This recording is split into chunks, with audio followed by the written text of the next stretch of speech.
Hey, it's Nikita again.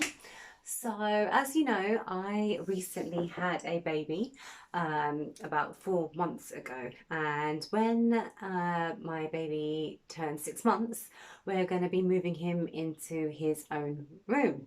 So that means that I need to do some decluttering because obviously the room that he's going to be sleeping in has got lots of stuff in it.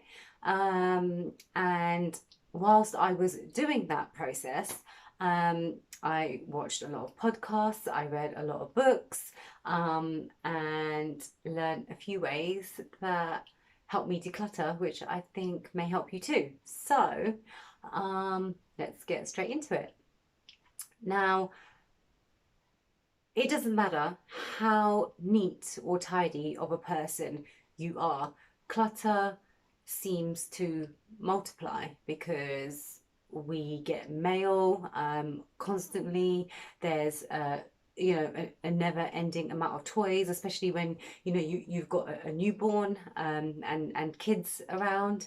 And then obviously your day-to-day things that never really end up getting put away. So no matter how much of a neat and tidy person you are, I think it's really good for your mental state if you declutter on a regular basis. And if you do it little bit by little bit, then it would be more beneficial to you because if you leave it all to do at the end of the year, it can seem like a monumentous task, and that would stop you from wanting to do it. Whereas if you do it in bite-sized chunks, then to be honest, you're more likely to do it.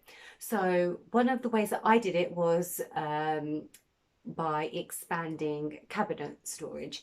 So when you look at a cabinet, sometimes you can re-look at the way that you fold clothes, or whether you've utilized every aspect of that cupboard. And more often than not, you'll find that you can actually fit more and organize your cupboard in a much better way if you allocate time to it in order to do so.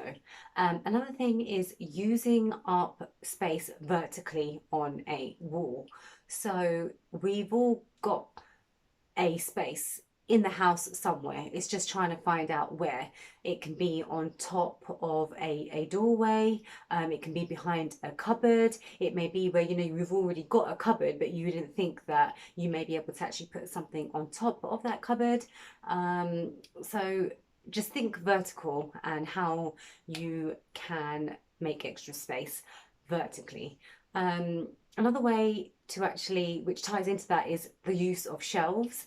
There is a lady, and I will link her details in the description below, who talks about the best way to use shelves to utilize space in your home. And I thought it was a brilliant read, and I definitely think it's worth you checking out as well, because you'd be surprised what shelves work in what spaces, what sizes. And there's also something that I learned which is called the rule of three, and that's if you're going to use shelves to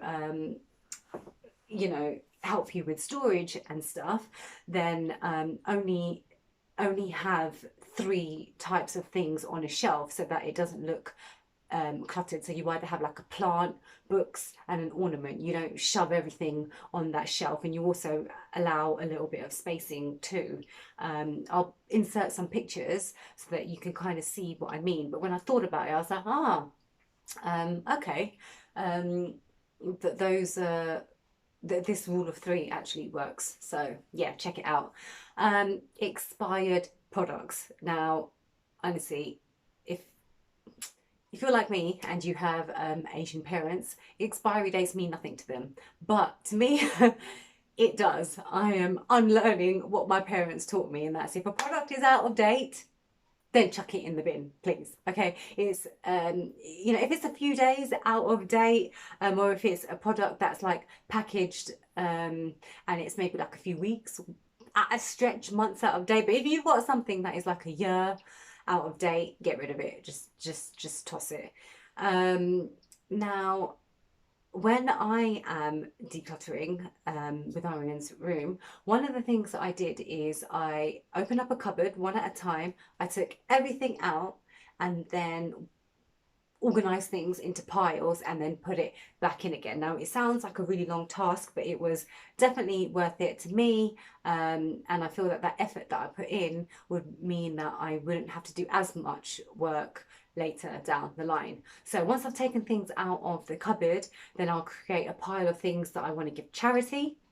Then I'll create a pile of things that I want to chuck out, and the pile of things that I want to keep, and then another pile of things that I would want to sell. And the process of decluttering, during that process, something that emerges is that you have the potential to make some extra cash, because what you don't want, somebody else may. And I use 3 different platforms actually when I'm selling stuff, and I only just started doing this like what I've okay, so let me start by telling you what those 3 are firstly. So you've got eBay, Amazon Basics, and Shpock. Now Amazon I just started using recently, and it's actually proven to be a really great way to make some extra cash on the side.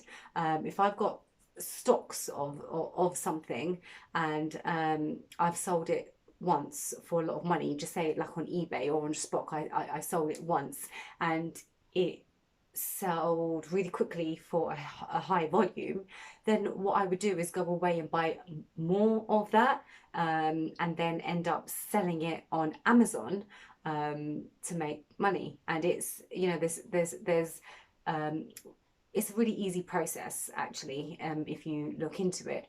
And if you're an individual like me, then you just pay something like, I think it's 75p per sale, and the money is credited to you. You know, you use their delivery method, and before you know it, you could actually make some decent money on the side. So that's me deviating a little bit, but it's also worth checking out.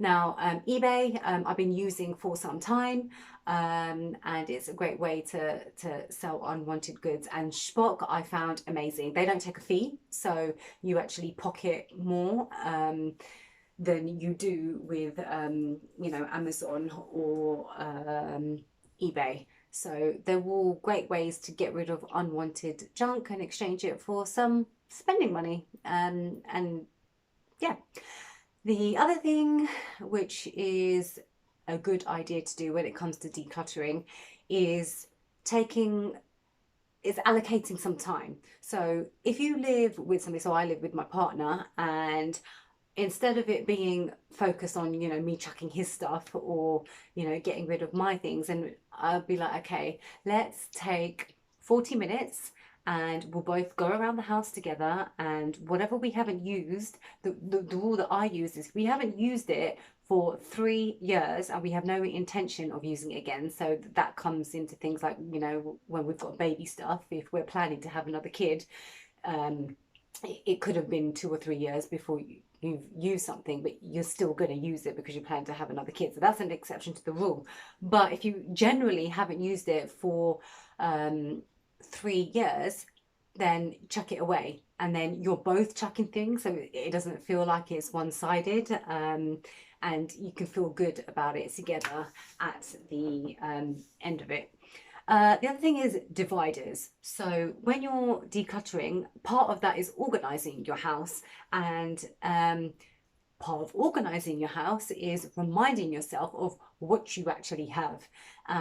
A lot of people will end up going, you know, popping out and buying some bits, and then coming home and later down the line realizing that they already have it. So when I was decluttering, one of the things that I enjoyed about it the most was that I actually refreshed my memory of what it is that I have and what it is that I don't have. But yeah, so the storage thing, you can when you're decluttering, you will need storage containers and little kind of mechanisms to be able to help you. And one of the things that I had that I bought was something like this. I got this from IKEA, and it's literally like £3. You literally just insert it in, you know, into here, goes onto a shelf, and then all of a sudden you've given yourself another shelf. And on here I would put things that are most important, that I use regularly, and everything else I would move further down. And these were brilliant. I've literally got these all over the house.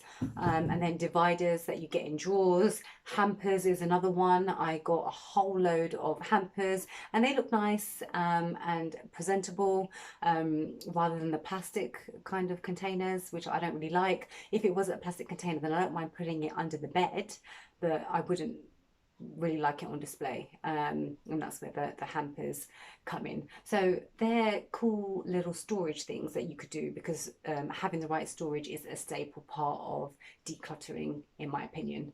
And another kind of advice that I would give is to, when you start, do room by room, and when you're looking at a room, visualize what it's going to look like, and that will help you. You know, I'm not going to get into the psychology of it, but you know, most people are either left-brained or right-brained, and I think that if you're right-brained, you're a little bit more creative and you have the ability to visualize what a room would look like. But that would also help you with your decluttering needs. And to be honest, the process of decluttering is a little bit like what I'm about to explain. Now, it might sound strange, but just hear me out. So some people find it easy to get a boyfriend or a girlfriend. Finding a boyfriend or girlfriend, no problem at all. But keeping them can be a problem. You know, and as stupid as it sounds, decluttering is the same thing. So tidying something up, you know, as a one-off, not a problem at all. But keeping it tidy, that's another story altogether. Same thing, like, you know, apples, pears, whatever. So just break up the task and do it a little bit by little bit, because that would really help you maintain that decluttering. And the importance of decluttering is what it does for your mental state. You know, it's nice. You feel good after it. You know, it's there's a psychological high that you get. I can't explain it, but it's a good feeling. So yeah, try these things out, and you know, let me know how you get on with your decluttering. I'd love to hear your stories, and I'll be sure to do some type of actual video example of how I decluttered mine to share with you guys later. Thanks. Bye.